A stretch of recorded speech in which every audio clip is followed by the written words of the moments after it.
welcome to the Wordsmith Forge Christian Fiction Podcast. This is where you meet the Christian fiction authors who write the books you want and ought to read.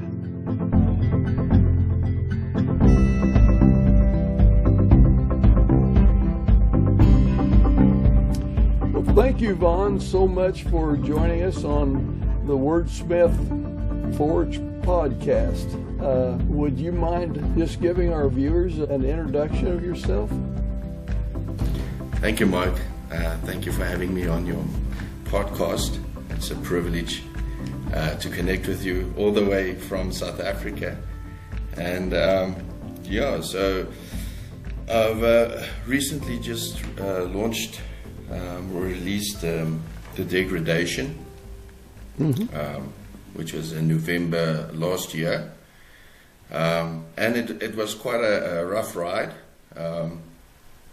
We have something that you call rolling blackouts or load shedding, where the electricity was cut off for hours at a time every day. And writing a book in those challenging situations, it was a challenge, but it was fun at the same time.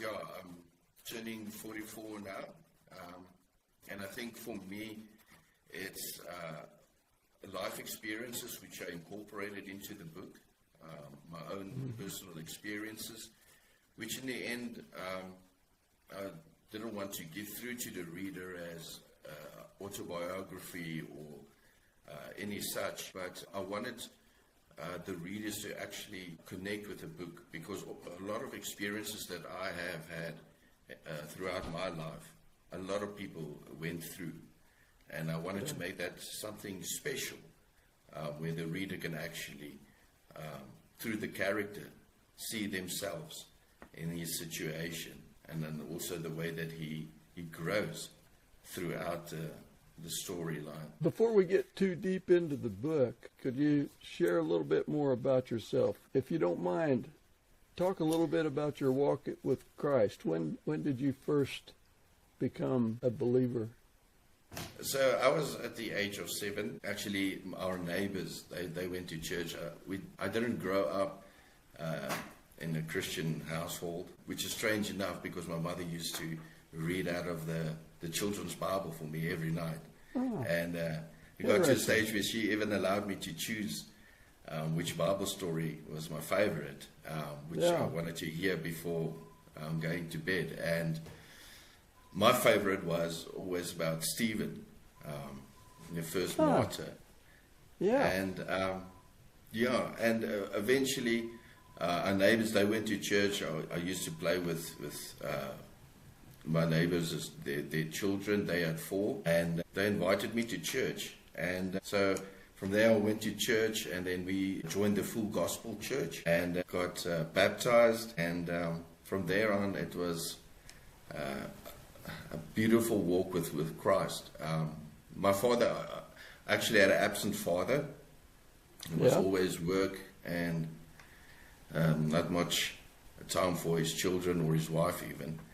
And but God blessed me through our youth, having a youth leader, and a much older man. And he took me under his wing.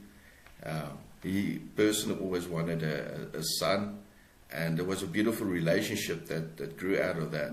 And spent some time with him at his house after school, where we talked about life. We talked about how to implement the Bible. And he was specifically a very staunch, avid, how can I put it, fan of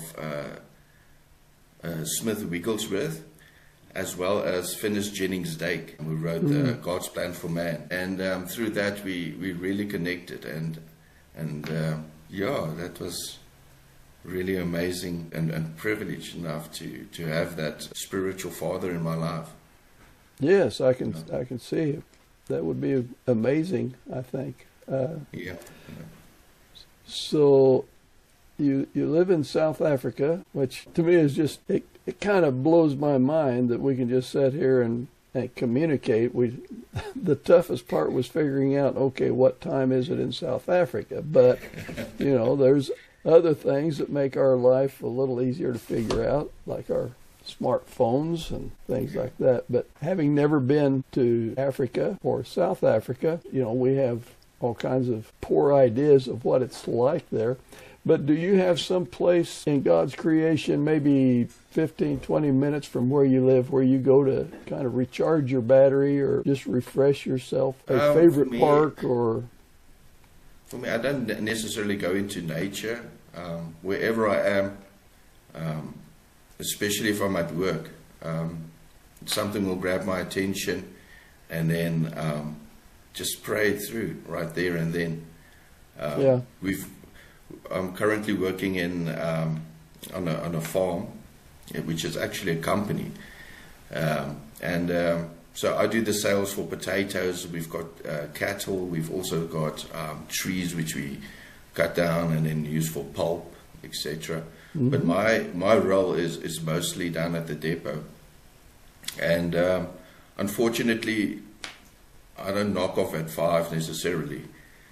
Because the roads are in such a bad condition that when they collect the potatoes from the farms, we've got 3 in the company, and they send it down to the depot. That sometimes even at 8 o'clock, I'm still waiting for the transport to deliver the potatoes.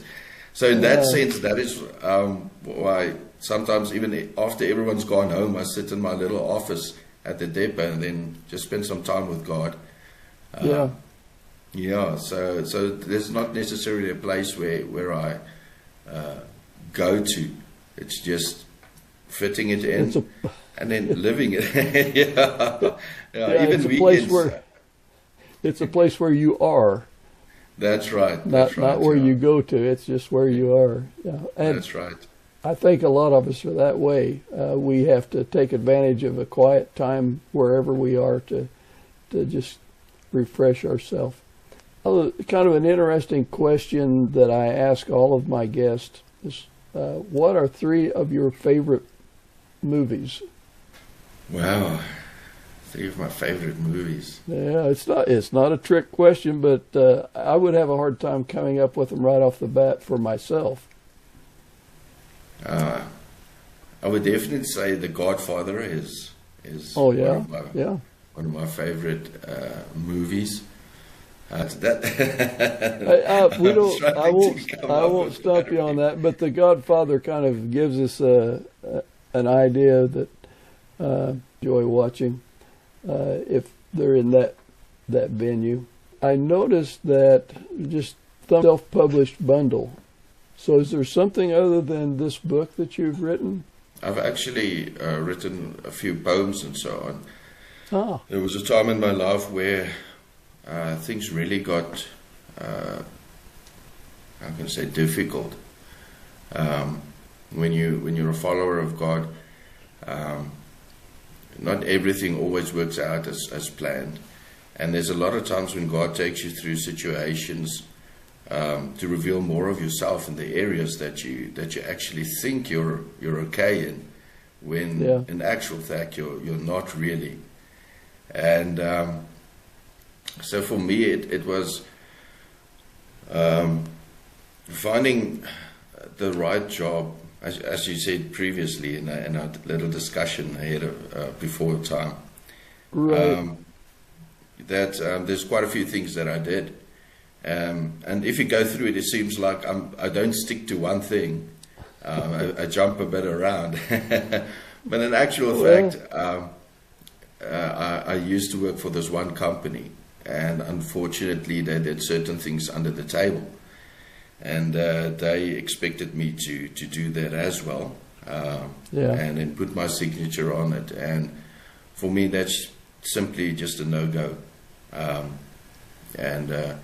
So eventually, our paths ended there. And financially, I went through quite a difficult time. And you start asking questions, and especially when you go through these difficult times, you think, Lord, I've been faithful, I've done what you expected from me, why am I going through this? And things really got so bad that eventually I ended up started doing, because I couldn't find work, even places where I sent my CV to, and I thought, that's a perfect match. I need, it's a no-brainer. They will hire me, and then they don't. And so eventually I thought, you know what, I can't just sit and wait for something to happen. And I started with doing garden services, watched what other garden services did and didn't do. And most of them, they didn't do the garden beds, they just mow the lawn. And then they also didn't pick up dog droppings. So I decided, you know what, I'm going to give them a full service, not just mow the lawn or do the garden beds, we'll pick up the dog droppings. And for someone who thought is not very prideful, that really brings you down to earth when you start doing that and you realize, Lord, I've actually been actually had quite a bit of pride in my life. And but I must say that once you go through that and you realize that it's not about me, it's not about my qualifications, it's not about who I think I am, it's about God and only God. And I think once you get to that point and you don't care about people around you or your status or your rank in your workplace, you realize that all of those things fall away, and it doesn't really matter. If you can't declare God and what you believe in wherever you go, then you're wasting your time. You're missing it. You're missing the mark. Well, I agree with you. And, so for me, that thank you for being so transparent. It makes you a real person, someone that we can definitely relate to. Let's talk about your book a little. I read the sample and teaser. I now know more than I knew, but I really don't know anything at all. And so it's a pretty good teaser. Catches your attention. Your journalist wakes up in the hospital, and his fiance's daughter has been kidnapped. It leaves us hanging, and I know we don't want to give away the outcomes, but you certainly pull us in and make us wonder. Well, what else? What's this all coming to? Can you bring us in a little further?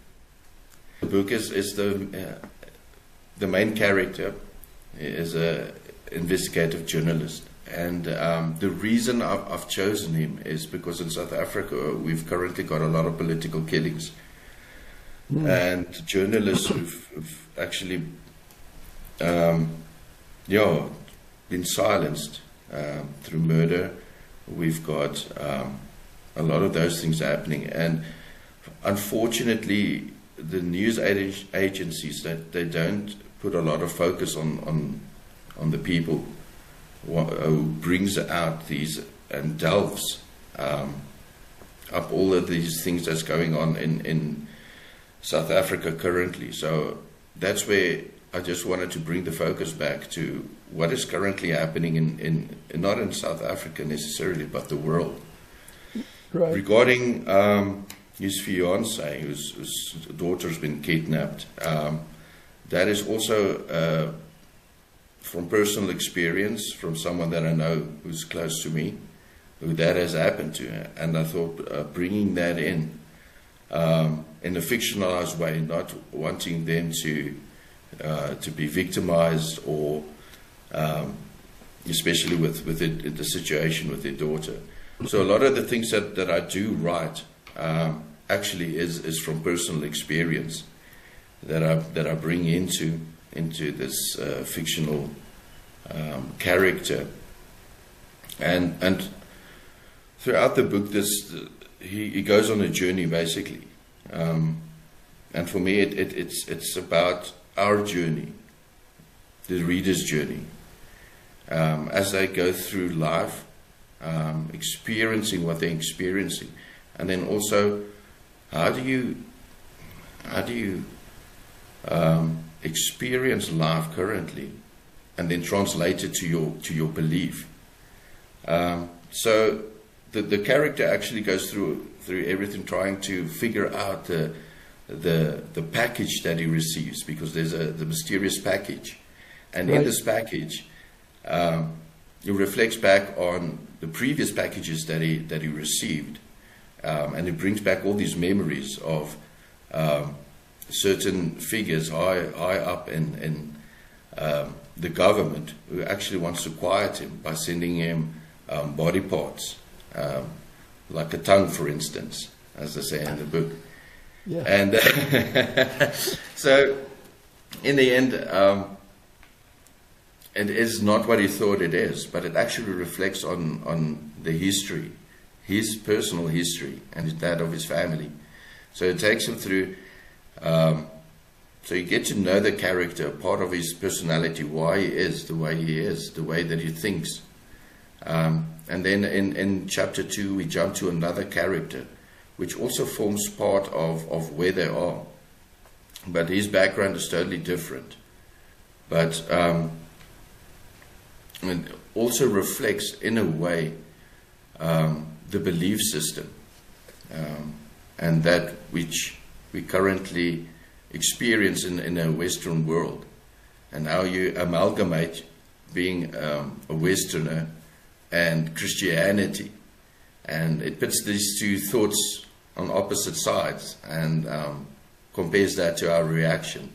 So it's not just an entertaining story, there's a message behind it, but without trying to affect the reader's interpretation thereof. So the whole story, I don't want to give away too much, but in the end he finds out why the package was sent, and it brings up a lot of things from his past. Yeah. Well, the title of chapter 1, which let me get it right here, that which was and is yet to come. That sounds like it's kind of apocalyptic, or from the book of Revelation, but it's kind of an intriguing title for chapter 1. Yeah, it is. For me, chapter 1 is basically when you look at the end, as you say in the book of Revelation, it comes full circle. But with that comes the knowledge, which he previously didn't have, to understand where this is heading, where he finds himself currently in his life and his walk with Christ. Well, how long did it take you to write this book? Well, from starting to write it, so for me it was a lot of personal experience that I first wrote down, and then news articles and everything which I actually just gathered information, doing a lot of research, as well as thinking of the type of book that I myself would like to read. And then eventually when I started writing, having all of the information and so on, putting it together, that took me just over 2 years. Oh my, yeah. Well, it certainly sounds like you've got a complete book, start to finish, so I definitely encourage our viewers to check this book out and see if it's something they'd like to acquire. Anything that surprised you about getting it published? Was that difficult? Yes, getting it published was quite a challenge, especially in South Africa, and the things that I wrote about. I sent it through to one of the publishers in South Africa, and in their reply they've got this little section where they give a reason why they decline having it published, or why they will have it published. And they left that section blank in the email, just saying that they're not interested. But I know the reason for not wanting to publish it, because unfortunately there's a lot of things that gets swept under the carpet, that people don't want to publish in the newspaper, etc., etc., which happens. But then again, I'm thankful the publishers in America who really saw the potential in the book. My hats off to the freedom of speech in America and the freedoms that you have there. I really think, even though unfortunately I've never been there, it's really a great country. You know. Well, unfortunately, I think most of the people in the United States don't realize it.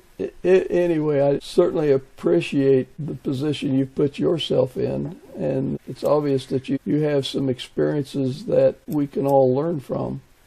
I'm happy that you were able to put it in a book. Any advice that you would give aspiring authors as far as them writing a book? I think for me, I would start off with the words of Miles Monroe. I believe he said it, that the richest place in the world is the grave. Because that's where the books that should have been written were not written. Yeah. And I think for anyone that's, especially as a Christian, I think now's the time to speak up. And now is really the time to, with everything that's going on in the world, all the chaos, there are people that need to hear the gospel. There are people out there that need to experience God and not see God. If I can take your listeners to Job, where he said in the end, after going through all of that, he said, in the beginning I heard of you, but now I see you. And that's and I think that is the key here, is actually to not hear only of God, but to experience God, to see him for who he really is, who he is in your life. Because a lot of times we hear of God the provider, Jehovah Rapha, Jehovah Nisi, and we hear all these words, and sure that it's God the provider, yeah. But the moment you experience that yourself, him providing for you, that's when you see it, that's when you experience him. And for me personally, there's so many things that you as a person that you go through, and you think that might be unique, but that's possibly the only key, that when you put it in a book, those words, those specific words, your talents, God will use to convert someone. And that's what it's all about. It's allowing God to, as a miner, to delve and bring out the gold inside of you, that those characteristics that he placed inside of you, those abilities, those talents, to bring it to the fore and use it to the glory of his name. And I think that's what you have to do. Just go for it, do it, and allow God full reign over your book, and you'll see the miracles that God will do through it, just through by being obedient. That's good words. I like that. That's exactly what you've done. Do you have another book in your future? I've got quite a few ideas, but for me currently, writing this book, I'd like to say it's a prompting. It was a prompting of the Holy Spirit to write this book. That pushed me through 2 years of, like I said previously, struggling with load shedding and all of these things, and a laptop and that's really old. So I haven't really felt that yet, and I don't want to write anything if it's just going to be something that, it's nice and it's entertaining. For me, it needs to mean something. There has to be a message between the lines, and for that to happen, I'll wait on God and then see. Only then that will be my second book. But until then, All right. How can people who read your book interact with you? Well, you have my email address. Yes, and if there's any questions that someone has or would like to know, feel free to email me. Okay. So And I would love to to hear from them, especially if they've read the book and what they think of it, and what it means to them.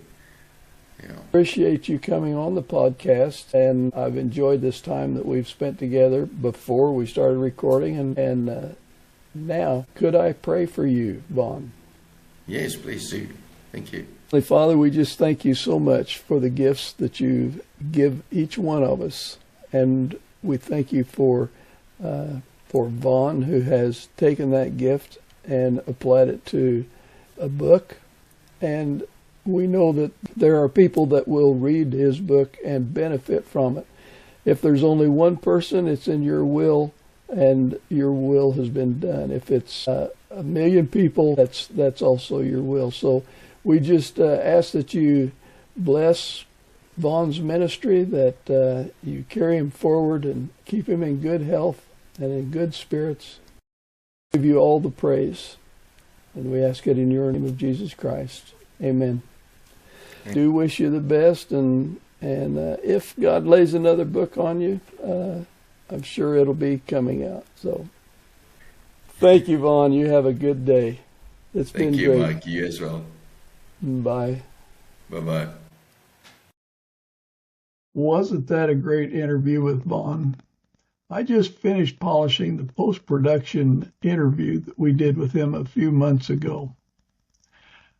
If nothing else, Vaughn has showed us how fortunate we are to live in the USA. I expect to keep in touch with Vaughn, and if he writes another book, I'll talk to him again, God providing. But keep this book, The Degradation, in mind.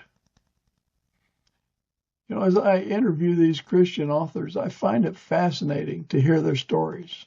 I talk with authors from the state of Washington across the nation to Florida, and now even to South Africa. In spite of their differences, there is one common thread, a common theme that binds us all together as brothers.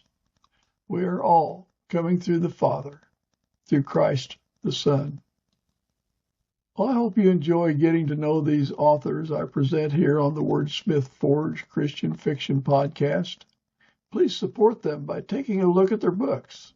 If you buy one or two or more, do your part by leaving a review for them. As far as the podcast goes, I'm extremely interested in what you think. So please comment with any suggestions you might have, like who would you like for me to interview? If you find these podcasts interesting, share it with your friends. If you find these podcasts inspirational, please subscribe.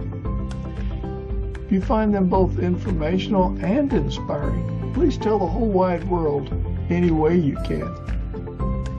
Don't forget to like us, because I do have high hopes for the Wordsmith Forge Christian Fiction Podcast, and I hope you do too. Until next time, may God bless you abundantly and cover you with His amazing grace. Keep reading clean. This is Mike Baines, out.